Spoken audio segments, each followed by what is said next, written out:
They stood on my doorstep as if nothing had happened. 10 years gone, their faces older but recognizable, the same eyes, the same brittle arrogance. My brother and his wife. The air was sharp that morning, brittle enough to slice skin. I opened the door wider, not out of welcome, but curiosity. And then I heard it, her voice, soft, almost rehearsed. "He's our son. We're here to take him." For a second, the world stopped moving. My nephew was upstairs, asleep, the faint hum of his breathing machine drifting through the thin ceiling. 10 years I had carried him, through seizures, through fevers, through nights when his body convulsed and I thought he'd die in my arms. 10 years since they had left him in the mountains like unwanted cargo. And now they wanted him back? The audacity was almost surgical in its precision. No apology, no hesitation, just claim and demand. I felt my jaw tighten, the kind of tension that could snap teeth in half.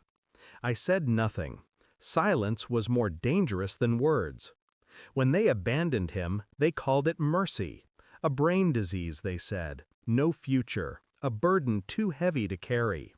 I remembered their voices, calm, calculated, almost relieved, as they handed me the weight they refused to bear. I carried that weight while they disappeared into another life. Now here they were, demanding ownership of the child they had condemned.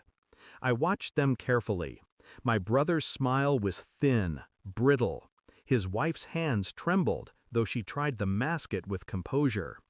They thought time had eroded memory, that I had forgotten the night I drove into the mountains, headlights carving through fog, finding the boy half-conscious, abandoned like trash. They thought wrong. Inside, a storm pressed against my ribs, clawing for release. But I kept my face smooth, expressionless. If they wanted a son, they would have to face the truth of what they left behind. And I intended to make them choke on it. I said nothing of refusal. Not yet. Instead, I invited them in. Their eyes wandered the house, the machines, the shelves of medical records, the quiet order I had built around survival. They avoided looking at the photographs, though. Pictures of him, growing year by year, fragile but alive. Proof of what they had abandoned. For days after their arrival, I played along. I let them visit. I let them speak to him as though they were strangers meeting their reflection for the first time. But behind the quiet facade, I worked. I dug into their lives. Records, accounts, property transfers. I traced the years they had vanished, how quickly they remarried their freedom, how comfortably they spent it. No mention of a lost son, no grief, no trace of guilt. Every night, after putting him to bed, I reviewed their lies piece by piece. And one night, when he reached for my hand in the dark, whispering, "Dad," I knew exactly what I had to do. They weren't here for him. They were here for something else. Money, reputation, a sudden discovery of morality shaped by convenience. I would let them speak, and then I would end them without raising my voice. The report arrived 2 weeks later. I didn't need it, but paper holds power that words cannot. Genetic proof, legal standing, unbreakable. I waited until dinner, when the air was thick with forced civility. My nephew sat between us, eating quietly, unaware of the war hovering over his plate. I slid the envelope across the table. My brother opened it, scanned the pages, and froze. His wife leaned in, her face blanching, lips parting with a soundless gasp. "You abandoned him," I said, finally breaking the silence.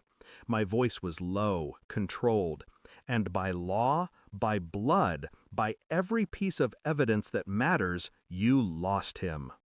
They looked at me as if I had cut their throats with paper. Their voices rose, pleading, desperate. Tears finally came. But not for him, for themselves. I didn't flinch. I leaned back, calm, almost bored. You call him your son, but he calls me father. The words struck harder than any scream. I saw it break them. The realization that time had erased their claim, replaced it with mine.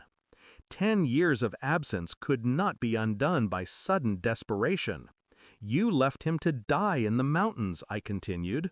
And now you want the glory of saving him? You want redemption served on a plate you abandoned years ago? They had no answer. Only broken sobs, hollow apologies, too late to matter.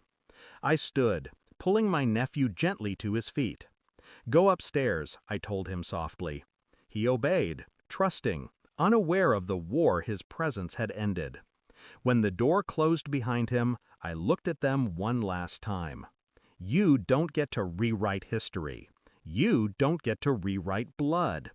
Then I opened the door and let the cold night air flood in. Leave. They walked into the dark, broken silhouettes fading against the streetlights. For a long time I stood at the threshold, listening to the silence they left behind. My heart was steady, my hands still. The storm had passed.